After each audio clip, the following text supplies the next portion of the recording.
இன்னும் 3 நாள் டைம் தர்றோம். வர 29ஆம் தேதிக்குள்ள நீங்க டெல்லியில இருக்கணும். ஏற்கனவே நாங்க 10 கேள்வி கேட்டிருக்கிறோம் இந்த தாவேகா விஜய் பார்த்து. ஆனா இதுவரைக்கும் எந்த கேள்விக்குமே பதில் வரல. உடனே எல்லாரும் டெல்லிக்கு வாங்க அப்படின்னு சிபிஐ நேரடியாக விஜய் கட்சிக்கு உத்தரவிட்டிருக்காங்க. சிபிஐ கேட்ட 10 முக்கியமான கேள்விகள் என்னென்ன, எதுக்காக 3 நாள் விஜய்க்கு கெடு கொடுத்திருக்காங்க, அது குறித்து தாவேகா தரப்பிலிருந்து ஏன் யாருமே இதுவரைக்கும் வாயே திறக்கல. பாஜகவினுடைய முக்கிய தலைவர் பியூஷ் கோயல் தமிழ்நாட்டுக்கு வந்துட்டு போய் 24 மணி நேரத்துல விஜய உடனே டெல்லிக்கு வர சொல்லி இருக்காங்க. 3 நாள் கெடு கொடுத்திருக்காங்க.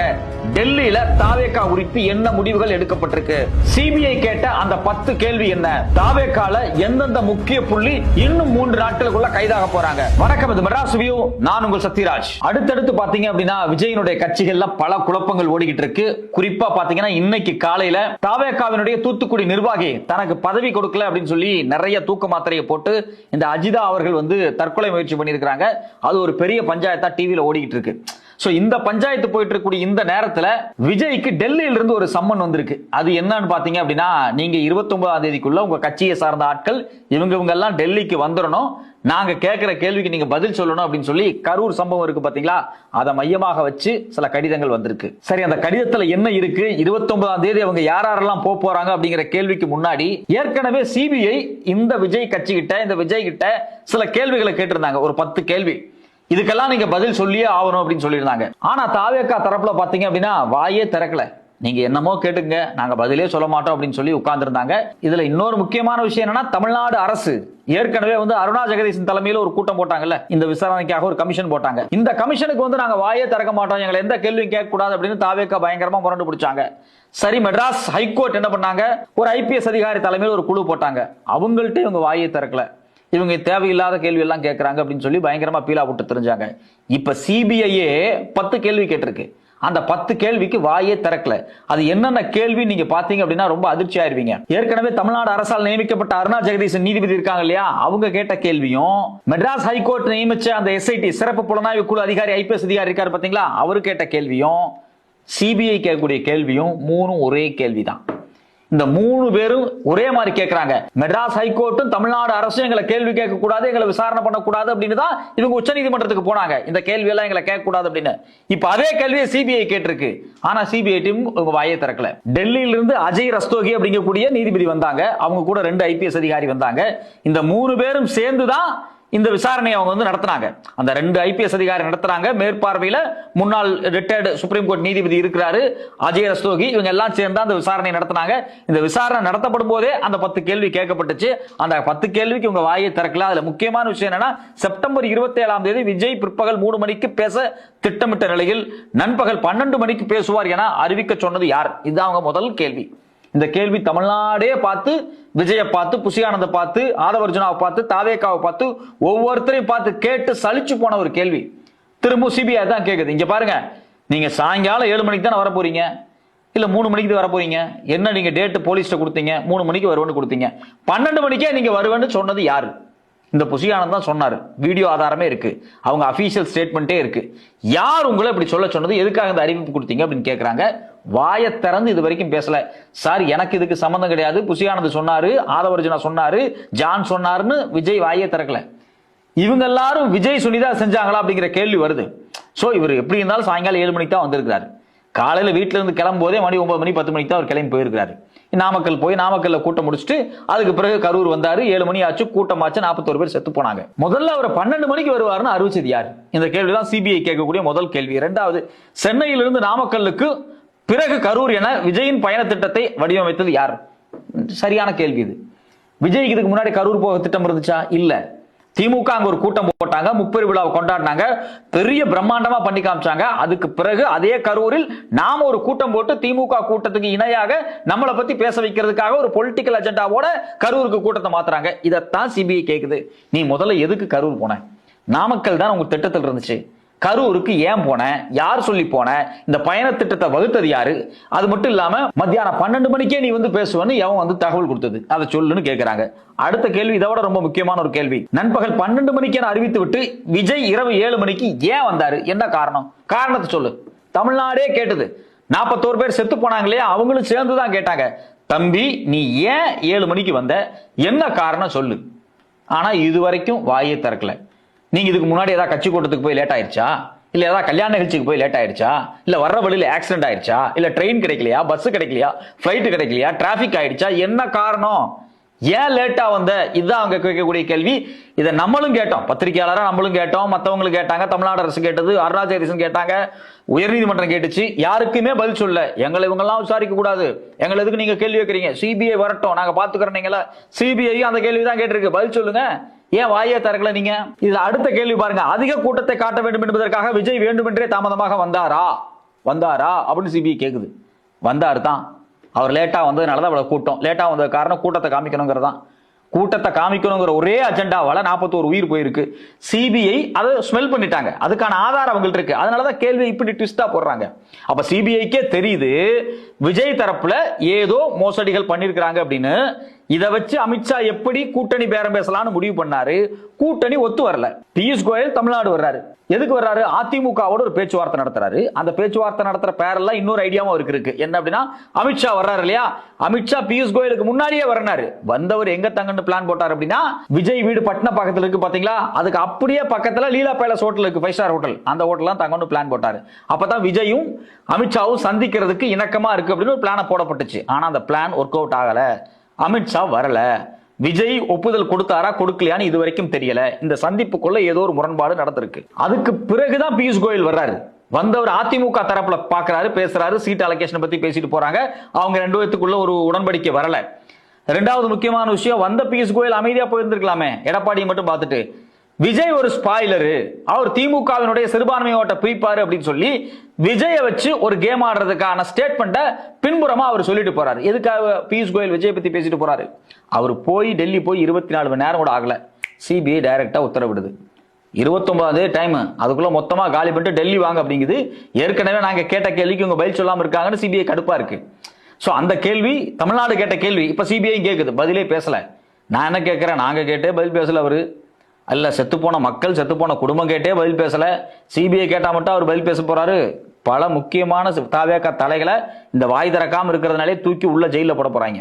ஏன் இவங்க எல்லாம் ஜெயிலுக்கு போறாங்க அப்படின்னு நம்ம எவ்வளவு உறுதியா சொல்றோம்னா, சிபிஐ கேட்ட கேள்வி இருக்கு பாத்தீங்களா, அது எல்லாமே கிடுக்குப்பிடியான கேள்வி, எல்லாம் ஆதாரத்தோட வச்சுட்டு கேள்வி கேட்கிறாங்க. இதுல இன்னொரு முக்கியமான கேள்வி பாருங்க, அதிகம் கூட்டம் இருப்பதால் திட்டமிட்ட இடத்திற்கு முன்பே விஜய் பேசுமாறு தாவேகா நிர்வாகிகளிடம் போலீஸ் அதிகாரிகள் கூறினார்களா அப்படின்னு.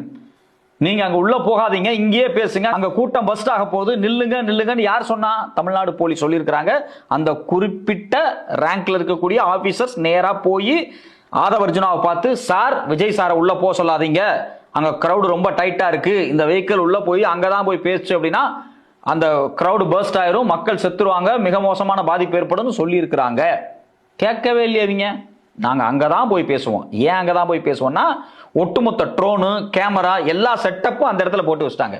விஜய் கரெக்டா இங்க வந்து நிப்பாரு, அப்படியே கிரௌடு அலமோதும், இந்த வீடியோ காட்சிகள்லாம் எடுக்கலாம், ஜனநாயகன் படத்துல அதை பயன்படுத்தலாம். இதுதான் இவங்களுடைய எண்ணம்.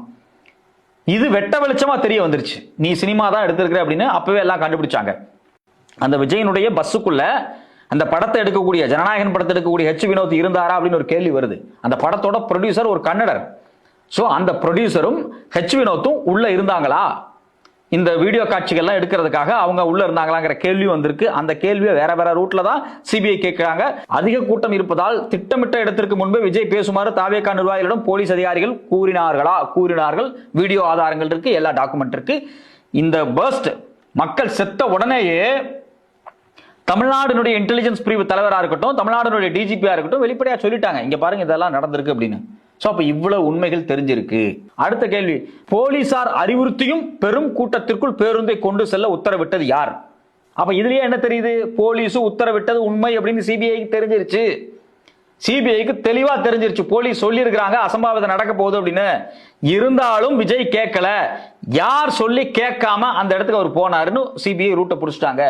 அடுத்த கேள்வி, விஜய் பேசிக் கொண்டிருக்கும் போதே ஆம்புலன்ஸ் வந்த நிலையில் உண்மை நிலவரம் விஜயிடம் எடுத்து கூறப்படவில்லையா? தெளிவான கேள்வி. ஆம்புலன்ஸ் போகுது, அங்கங்க மக்கள் மயங்கி விழுந்துகிட்டு இருக்காங்க. ஏன் இந்த ஆம்புலன்ஸ் போனப்போ கூட விஜயினால யூகிக்க முடியல? இல்ல விஜய்கிட்ட யாரும் சொல்லலையா, ஐயா நம்ம கட்சிக்காரங்க இல்ல பொதுமக்கள் நம்மளை பார்க்க வந்தவங்க மயக்கம் போட்டு விழுந்துகிட்டு இருக்காங்க, அசம்பாவிதம் நடக்க துவங்கிருச்சுன்னு விஜய்கிட்ட யாரும் சொல்லலையாங்கிற கேள்வி கேட்கிறாங்க. சிபி தெளிவா கேக்குது. அடுத்தது பாருங்க, கூட்டத்தில் பலர் மயங்கி விழுந்த நிலையில் தண்ணீர் பாட்டில்களை விஜய் வீசி எறிந்த பிறகும் தொடர்ந்து பேசியது ஏன்? நீங்க தான் தண்ணீர் பாட்டில தூக்கி போட்டீங்க, என்னாச்சு மயக்க வருதா அப்படின்னு தண்ணீர் பாட்டில் போட்டீங்களா? அப்ப உங்களுக்கு தெரியுதுல்ல மக்கள் அங்கங்க மயக்கம் போடுறாங்க, பிரச்சனை ஆகுது அப்படின்னு. ஏன் பேசுறது நிறுத்தல?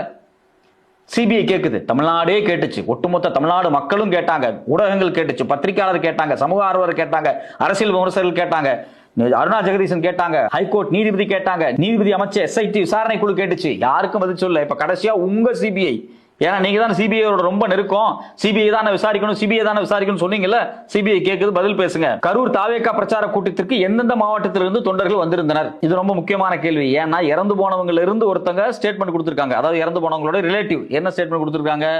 எங்களை பஸ் வச்சு வேன் வச்சு இங்கிருந்து அங்க கூட்டு போனாங்க அப்படின்னு சொல்லி வேற டிஸ்ட்ரிக்ட்ல இருந்து வந்தவங்க சொல்லியிருக்காங்க. இந்த கூட்டத்துக்கு பாத்தீங்கன்னா கரூர்ல நடக்குது, ஈரோட்ல இருந்து வந்திருக்காங்க, திருப்பூர்ல இருந்து வந்திருக்காங்க, திண்டுக்கல்ல இருந்து வந்திருக்காங்க, திருச்சியில இருந்து வந்திருக்காங்க, இவ்வளோ ஏரியாக்குள்ள இருந்து வந்திருக்காங்க. வேற வேற டிஸ்ட்ரிக்ட்ல இருந்து ஆட்களை கூட்டுறப்பட்டிருக்கா? திட்டமிட்டு தாவேகாவினுடைய நிர்வாகிகள் வேன் வச்சு கூட்டத்தை காமிப்பதற்காக கொண்டு வந்திருக்கிறார்களா? எதுக்காக இந்த கேள்வி கேட்கப்படுதுன்னா, அப்போ உங்களுக்கு முதல்ல ஒரு ஐடியா இருந்துச்சா? இந்த இடத்துல விஜய் வர்றாரு அப்படின்னா இந்த இடத்துல இவ்வளவு கிரௌட காமிக்கணும் அப்படிங்கிற கால்குலேஷன் தாவேகாட்ட இருந்துச்சா? அப்படி கால்குலேஷன் இல்லைன்னா எதுக்காக நீங்க இவ்வளவு பேர்த்த கூட்டு வந்தீங்க அப்படின்னு ஒரு கேள்வி இருக்கு. நீங்க போய் போலீஸ் எழுதி கொடுக்கும்போது இந்த இடத்துல 10,000 பேர் வருவாங்க, 5,000 பேர் வருவாங்க அப்படின்னு சொல்லி தான் நீங்க எழுதி கொடுத்துருப்பீங்க. நீங்க எழுதி கொடுத்தது 10,000 பேர் வருவாங்க எழுதி கொடுத்துருக்கீங்க, வந்தது 27,000 பேர். அப்ப நீங்க ஆள் வச்சு அந்த இடத்துல கூட்டு வந்தீங்களா? அப்ப கூட்டு வரும்போது 20,000 30,000 பேருக்கு நீங்க அழைப்பு விட்டீங்களா? அப்ப அந்த அழைப்பு விட்டு அதுக்கு ஏத்த மாதிரியான இடத்தை நீங்க சூஸ் பண்ணீங்களா? இது மாதிரி பல கேள்விகளுக்கு விடை இல்லாமல் இருக்கு. இதுல தான் மாற்றாங்க தாவேகா. இதுல அடுத்த கேள்வி, தொண்டர்கள் வருகை மற்றும் ஏற்பாடுகளை கவனித்துக் கொண்ட நிர்வாகிகள் யார் யார்? யார் யார் அந்த நிர்வாகி சொல்லுன்னு கேட்கறாங்க. சொல்லிட வேண்டியதானே, வேற வழியே கிடையாது. நிர்வாகிகள் யார் யார்? எந்தெந்த நிர்வாகி எல்லாம் அந்த மக்களை திரட்டுவதற்கு, அந்த கூட்டத்தை ஆர்கனைஸ் பண்ணுவதற்கு பொறுப்பாளர்களாக இருந்தார்கள்? வாயை திறந்து சொல்லுங்க. அது மட்டும் இல்லாம சிபிஐ இன்னும் பல கேள்விகளை தொடர்ச்சியாக அடுக்கிக் கொண்டே இருக்கிறார்கள். ஆனால் விஜய் தரப்பிலிருந்து வாயே திறக்கல. ஏற்கனவே கேட்ட கேள்வி நீ வாயே திறக்க மாட்டே அப்படிங்கிறதுனாலதான் இப்போ ஒரு விஷயத்துக்கு வந்துட்டாங்க. 29ஆம் தேதி லாஸ்ட் டேட். சிபிஐ தலைமை அலுவலகத்துக்கு வரணும். யாரெல்லாம் வரணும்? ஃபர்ஸ்ட் விசாரணைக்கு புசி ஆனந்த், அதுதான் தாவேகாவினுடைய பொதுச் செயலாளர், எல்லாருக்கும் தெரிஞ்சது. ஆதவர்ஜுனா, சமூக ஊடக பிரிவு பொறுப்பாளர் நிர்மல்குமார், தாவேகா ஈரோடு மாவட்ட செயலாளர் மதியழகன். மதியழகன் ஏற்கனவே கைதானார். மதியழகன் தான் பொறுப்புன்னு சொல்லிட்டு புசி ஆனந்த் எஸ்கேப் ஆகி ஓட பார்த்தாரு. தமிழ்நாடு அரசு கைது பண்ண முயற்சி பண்ணும்போது தலைமறைவாக இருந்துகிட்டு மதியழகனை கை காமிச்சிட்டு தன் சொந்த கட்சியில் இருக்கக்கூடிய கிரவுண்ட்ல இருக்கக்கூடிய ஒரு டிஸ்ட்ரிக்ட் பொறுப்பாளரை கை காமிச்சிட்டு ஓடி போன ஒரு கோலை தான் வந்து புசி ஆனந்த். இன்னைக்கு புசி ஆனந்த் கொத்தா பிடிச்சி உட்கார வைக்க போறாங்க.